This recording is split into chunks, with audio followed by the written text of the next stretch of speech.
Hello दोस्तों, स्वागत है आपका मेरे चैनल BSR स्टडी में। आज हम क्लास 12 बायोलॉजी का चैप्टर फर्स्ट का पार्ट 4 पढ़ेंगे, ठीक है ना। लैंगिक जनन हमने फर्स्ट में पढ़ा था, मतलब फर्स्ट सेकंड थर्ड में हम पढ़ते हुए आ रहे थे लैंगिक जनन क्या होता है, ठीक है ना। अब आपका अलैंगिक जनन का एक पॉइंट बचा है, लेकिन मैं इस वीडियो के उसे एंड में बताऊंगा। आज हम इसे लैंगिक जनन के पूरे प्रोसेस को कंप्लीट कर लेंगे इसी वीडियो में, ठीक है ना। और मैंने आपसे इससे पिछली वीडियो में बताया था कि अगर आपको नीट के एग्ज़ाम के लिए अगर नोट्स चाहिए या कुछ भी चाहिए, ठीक है ना, अगर मैं एक इसकी मतलब एक नई वीडियो बनाऊंगा, जैसे जो नोट्स हैं, नोट्स आपको कहाँ से मिलेंगे, कैसे मिलेंगे, वो सभी प्रोसेस में आपको एक नेक्स्ट वीडियो में बताऊंगा, ठीक है ना। तो उसके अंदर ही मैं आपको तभी बताऊंगा कि आपके लिए बायोलॉजी के नीट के जो नीट है उसके PDF आपको कहाँ से मिलेंगे, ठीक है ना। आज हम पढ़ते हैं लैंगिक जनन। लैंगिक जनन होता क्या है। और आप मेरे चैनल पे SR स्टडी को सब्सक्राइब करना ना भूलें, मेरी वीडियो को लाइक और शेयर करना ना भूलें। ध्यान से वीडियो को जरूर शेयर कर देना है, ठीक है ना। जनन, लैंगिक जनन होता क्या। जनन की इस प्रक्रिया में नर तथा मादा युग्मकों का निर्माण एकल जीव द्वारा अथवा दो अलग अलग जीवों विपरीत लिंग द्वारा होता है। मतलब ये एक लिंगी भी हो सकते हैं, जैसे दो लिंगी भी हो सकते हैं। मतलब ये इसमें दो लिंग का मतलब है, जैसे नर और मादा जो आपस में मिलते हैं उसे बोलते हैं द्विलिंगी, वो उसे बोलते हैं एक लिंगी, मतलब कि आपस में मिलने। और द्विलिंगी जीव उसे कहते हैं, मतलब जनन उसे कहते हैं जिसमें नर और मादा एक ही जीव में उपस्थित हो, ठीक है ना। जैसे एक मतलब एक लिंग वाले होते हैं, जैसे हमने हमारा माने से नरलिंग, ठीक है, क्या है हमारा नरलिंग, और ये है हमारा मादा लिंग। नरलिंग और मादा लिंग से बनता है ये नर युग्मक। क्या बनता है ये नर युग्मक बनता है, ठीक है ना। और इससे बनता है हमारा मादा युग्मक। मादा लिंग से बनता है हमारा मादा युग्मक। क्या बनता है मादा युग्मक, इससे हमारा मादा युग्मक। जब ये दोनों आपस में मिल जाते हैं तो इससे बनता है युग्मनस। युग्मनस से होता है जी आपका भ्रूण का निर्माण, ठीक है ना। क्या होता है इसमें, ये आपको होगा एक लिंगी। एक लिंग का मतलब इसमें नर और मादा अलग अलग होते हैं, ठीक है ना। तो इसे हम इसे एक लिंगी कहते हैं। और द्विलिंगी उसे कहते हैं जिसमें एक ही चीज के अंदर कैंचुआ होता है। कैंचुए के अंदर क्या होता है, उसमें ही आपका नरलिंग पाया जाएगा और उसके अंदर ही आपका मादा लिंग होता है, ठीक है ना। उसका ही मादा लिंग होता है, उसे क्या बोलते हैं, उसे एक लिंगी कहते हैं।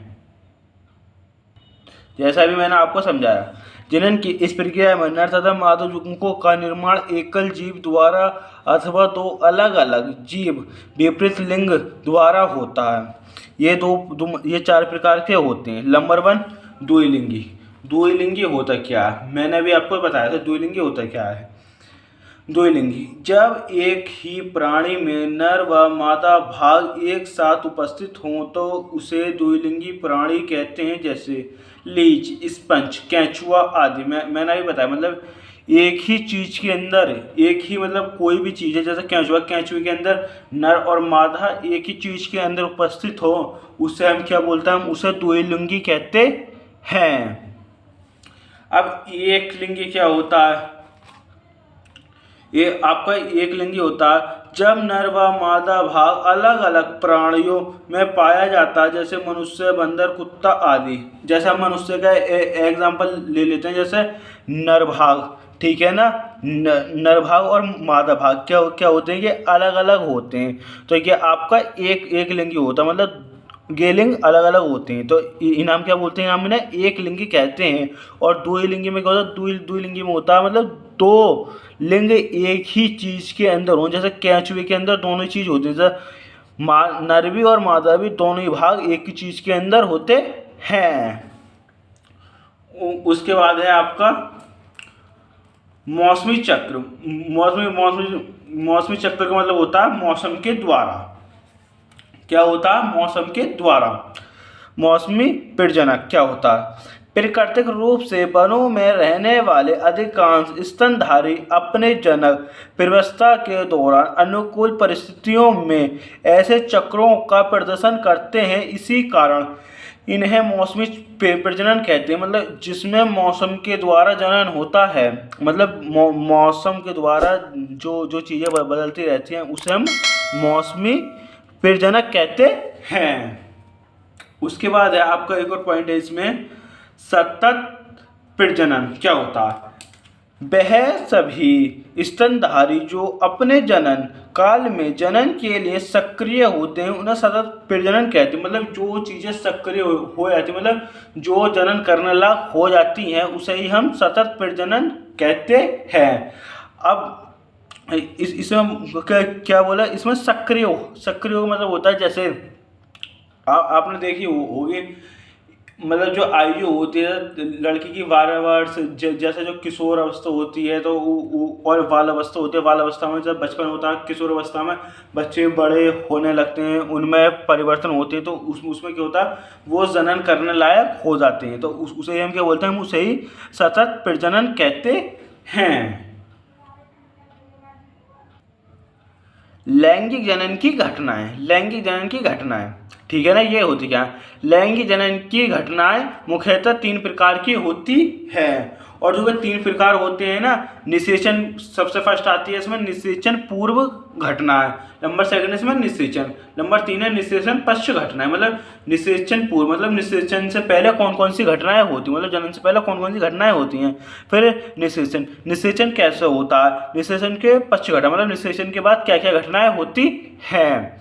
और जो कि आपके 3 हैं वो है निषेचन पूर्व, निषेचन पश्च घटनाएं। आपको चैप्टर 4 तक पढ़नी जरूर पड़ेंगी, क्योंकि ये 3 ही मतलब के एंड में आएंगे, लेकिन ये तीनों टॉपिक मोस्ट हैं। और इनके मतलब जो कि आपकी इकाई है इसमें फर्स्ट, इसमें ये जो 4 चैप्टर की इकाई है कि आपके लिए ऐसी है, मतलब इसमें निषेचन के द्वारा ही सब प्रोसेस चलता है। तो आज हम पढ़ेंगे कौन सी, निषेचन पूर्व घटनाएं। निषेचन पूर्व घटनाएं होती क्या हैं। नंबर फर्स्ट आती है निषेचन पूर्व घटना। इसके अंतर्गत निषेचन से पूर्व 2 प्रमुख घटनाएं होती हैं। नंबर ए, युग्मक जनन। नंबर 1 युग्मक जनन होते क्या है, नर तथा मादा युग्मकों के निर्माण की प्रक्रिया को युग्मक जनन कहते हैं। यह 3 प्रकार की होती है, जिसमें क्या, नर तथा मादा युग्मकों के निर्माण, मतलब जिसमें नर और मादा के जो निर्माण होता है उसकी प्रक्रिया को हम क्या बोलते हैं, उसे ही बोलते हैं युग्मक जनन कहते हैं। क्या कहते हैं उसे, युग्मक जनन कहते हैं। यह 3 प्रकार की होती है, ठीक है ना। यह क्या प्रकार की होती है, कि 3 प्रकार की होती है। नंबर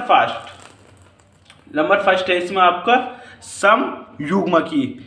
समयुग्मकी क्या होता है, जब नर युग्मक व मादा युग्मक दोनों आकार व परिमाण में समान होता है, ऐसे युग्मक समयुग्मकी कहते हैं। कि ऐसे युग्मक क्या कहलाते हैं, समयुग्मकी युग्मक कहलाते हैं। ये हो गया हमारा नर युग्मक, ठीक है। ये हो गया हमारा नर युग्मक, ये हो गया हमारा मादा युग्मक, ठीक है। ये क्या होगा आपका नर युग्मक, और ये हो गया आपका मादा युग्मक।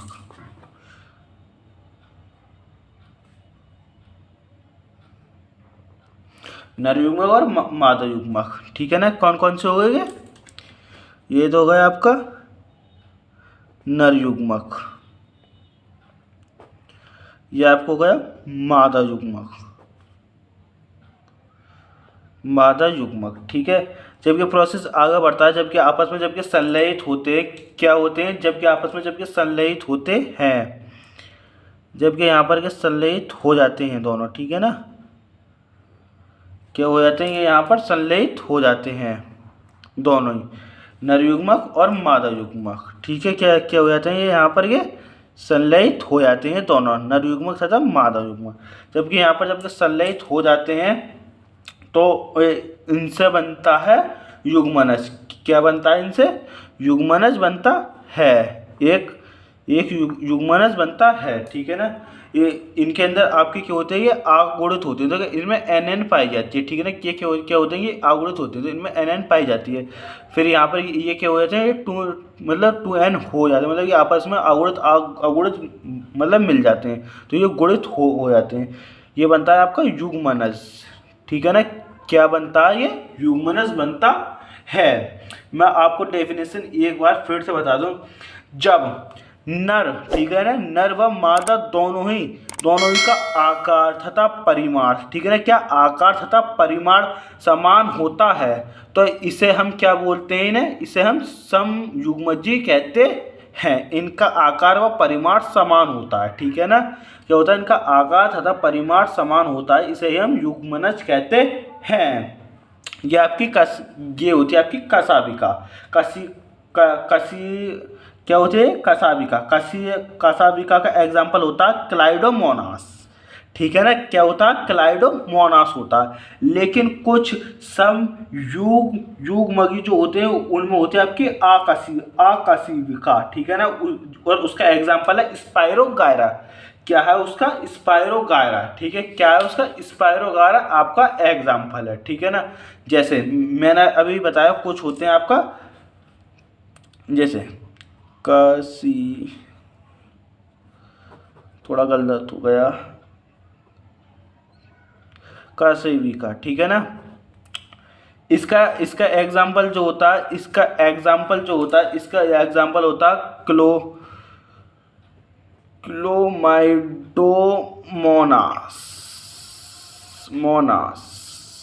ठीक है, क्लाइडोमोनास।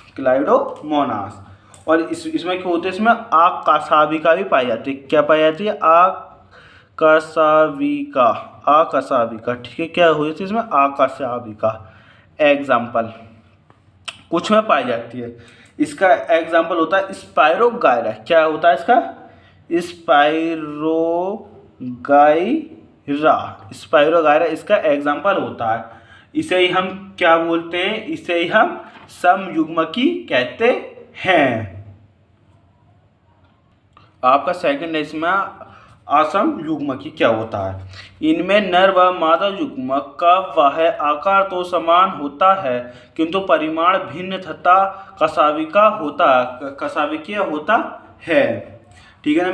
जैसे मैंने उसके आपको आकार दिखाए थे, जैसे मैं अभी आपको एग्जांपल के थ्रू से फिर समझाता हूँ कैसे कैसे होता है। इसकी डेफिनेशन आप ध्यान से पढ़ लेना, ठीक है ना। क्या बोला ना, इसमें नर व मादा युग्मक का बाह्य आकार, मतलब जो बाह्य आकार तो समान होगा, किंतु परिमाण तथा कसाविका भिन्न होता है। मतलब जो इसका काम होता है वो तो एक से होता है, लेकिन जो इसका आकार होता है वो छोटा बड़ा होता है। जैसे मैंने अभी आपको उसमें समझाया था, ऐसे ही इसमें, ठीक है ना। ये हो गया हमारा मादा युग्मक मान लिया, ठीक है। हमने क्या मान लिया इसे, मादा युग्मक। ये हमारा मादा युग्मक हो गया, ठीक है ना। क्या है हमारा मादा युग्मक है। ये हमारा क्या हो गया, नर युग्मक। क्या हो गया ये हमारा नर युग्मक, जैसे मैंने अभी आपको समझाया था, ठीक है ना।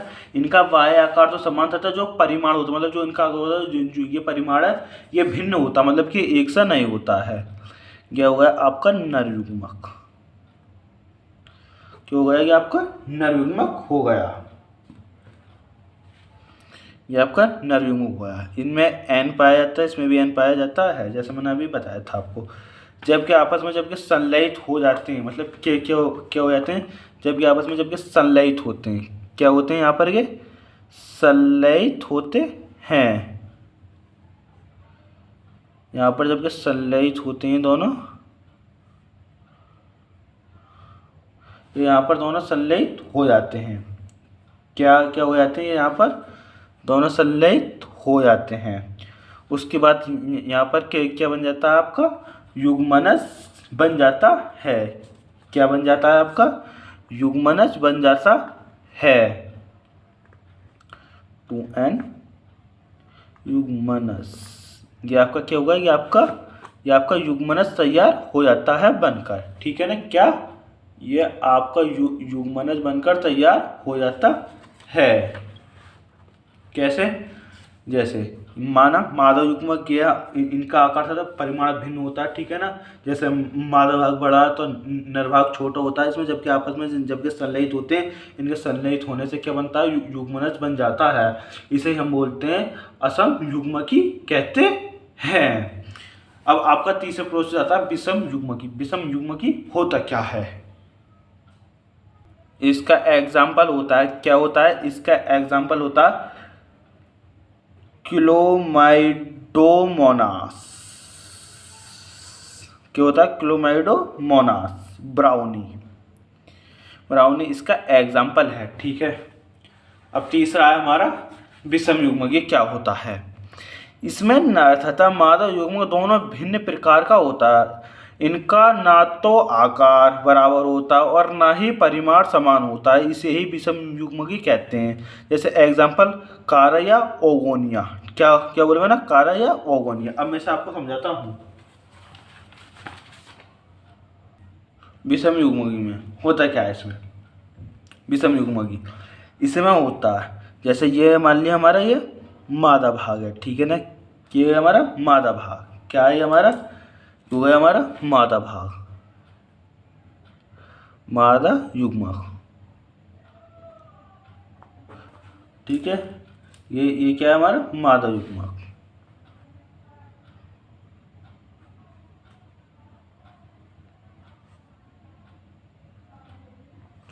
ये हमारा नर युग्मक, ठीक है। ये हमारा नर युग्मक। ना ही तो इनका आकार समान होता है, ना ही इनका परिमाण समान होता है, इसलिए ही हम इन्हें क्या बोलते हैं, हम इन्हें इसलिए विषम युग्मकी कहते हैं। क्या बोलते हैं हम इन्हें, विषम युग्मकी कहते हैं। जैसे इसका एग्जाम्पल मैंने बताया था अभी, कारा ओगोनिया। क्या होता है इसका एग्जाम्पल, कारा ओगोनिया होता है, ठीक है। आपको ये तीनों इसके टॉपिक कंप्लीट हो गए। अब आपका जैसे मैंने बताया था निषेचन पूर्व घटना में मैंने आपको फर्स्ट मतलब ये पॉइंट ए बता दिया था, पॉइंट बी रह गया आपका युग्मक स्थानांतरण होता क्या है। युग्मक स्थानांतरण, नर युग्मक बाहर निकलकर मादा युग्मक के पास जाता है और युग्मक की उत्पत्ति करता है। इसमें नर युग्मक का स्थानांतरण होता है। एग्जाम्पल जैसे मनुष्य में क्या होता है, नर का वीर्य जो होता है, नर का युग्मक जो वीर्य होता है वो मादा की योनि में जाता है, मतलब मादा युग्मक के पास जाता है। मादा युग्मक मतलब मादा की योनि में जाता है और युग्मनज का निर्माण होता है। मतलब जब वो आपस में मिलते हैं, मतलब दोनों की वीर्य तो क्या होता है उसमें युग्मनज की उत्पत्ति करता है। इसमें नर युग्मक का स्थानांतरण होता है क्योंकि नर जा रहा है किसके पास, मादा के पास जा रहा है, ठीक है ना। इसे ही हम युग्मक स्थानांतरण कहते हैं। आज के लिए मैं इतना ही पढ़ाऊंगा आपको। इसमें निषेचन पूर्व घटनाएं क्या होती है, ठीक है ना। अब इससे जो अगला होगा उसमें मैं आपको पढ़ाऊंगा निषेचन और निषेचन पश्च घटनाएं, और उसमें आपको मैंने बताया था अलैंगिक ज्ञान का जो एक टॉपिक बचा है मैं भी उसे आपको नेक्स्ट वीडियो में बताऊंगा, ठीक है ना। अगर आप मेरे चैनल पर नहीं तो मेरे चैनल BSR स्टूडियो को सब्सक्राइब करना ना भूलें, मेरी वीडियो को लाइक और शेयर करना ना भूलें। मिलते हैं आपसे एक अगली वीडियो में।